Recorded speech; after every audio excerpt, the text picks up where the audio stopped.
তিন বন্ধু মিলে যখন শুনশান নদীর ঘাটে যায়, তখনই এক বন্ধু দেখতে পেল সামন দিয়ে একটু সেরে গেল। তখনই সাজু নামে এক বন্ধু ছিল। সাজু বলল, শেরও গেছে তাহলে কি হয়েছে, শেরও তো এমনি চাঁদনিরা যাইতেই পারে, পাখি টাকি গেছে হয়তো এমন কোনো কিছু।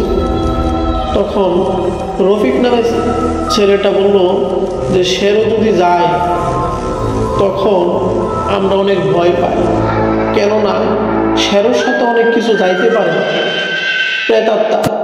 সাজু বলল যে শেরো যেহেতু গেছে আমাদের আর যাওয়া সামনে ঠিক হবে না। তখন আমি বললাম, সামনে যদি না যাই আমরা তাহলে তো অনেকটা ঘুরা যাইতে হইবে, আর যদি নদীর মাঝখান দিয়ে আমরা যাই তাহলে খুব দ্রুত সময়ে যাইতে পারবো। তখন সাজু বলল, যদি ঘুরা যায় তাও ভালো, আমাদের কোনো ভয় কাজ করে না, একটু সময় লাগবে, এছাড়া অন্য কিছু না। কিন্তু রফিক বলল যে না, আল্লাহ কপালে যার আছে তাই হবে, চল আজকে মাঝখান দিয়ে যাও। তখন আমি বললাম, চল যাই, কিছু হইবে না ইনশাল্লাহ। বলে যখন রওনা দিলাম তখন দেখলাম যে কিছু লোক নদীর সাইড দিয়ে এক সামনে একটা জঙ্গল আছে, জঙ্গলের দিক দিয়ে আর কি কিছু লোক হাইটা যাইতেছে। দুই একজন আমাদের দিকে তাকাইলো, আমরা লাইট ধরি কিন্তু ওনাদের দেখা যায় না, কিন্তু ওনারা যে যাইতেছে আমরা বুঝতে পারছি, যেহেতু হালকা চাঁদনিরা।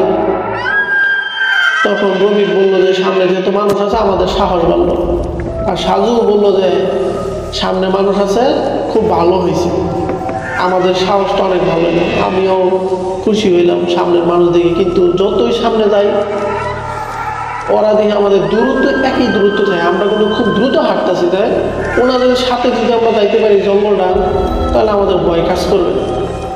আমরা যতই জোরে হাঁটি ওনারা মনে হয় যে আমাদের কাছ থেকে ততই দূরে যাইতেছে। হঠাৎ করে তখন দেখলাম যে একটা লোক বলতেছে, তোরা ফিরত যাও গা, তোমরা আমাদের পিছে আর আইসো না, মানে একটা ভয়ানক কণ্ঠে। তখন রবি বলল যে ফিরত যাইতে বলতেছে, তাহলে তো আমাদের আসলে সামনে আগানো ঠিক হবে না। তখন আমি বললাম যে ফিরত না যায়, ওনারা বলতেছে সামনে অল্প একটু রাস্তা আছে, তাহলে আমরা ফেরত যাবো কি, আমরা কাছে যেহেতু চলে আসছি আমরা যাবো। তখন ওনারা দেখি থাইমা গেছে, থাইমা দেয়া দেখি যে আমাদের দিকে ওনারা ঘুরে আসতেছে। তখন আমরা একটু ভয় পাইলাম যে একটু আগে বললো যে ফিরত যাই বাগা, এখন দেখি যে আমাদের দিকে আসতেছে। হঠাৎ করে একটা লুকায়া সাদা কাপড় পরা দিকে খাড়ায় গেছে, ওদের সামনে হাঁটতেছে। তখন তো আমরা ভয় পেয়ে গেছিলাম। তখন তো রফিক আর সাজু ভয় মানে দাঁড়ায় গেছে, আমিও দাঁড়ায় গেছি, এত ভয়।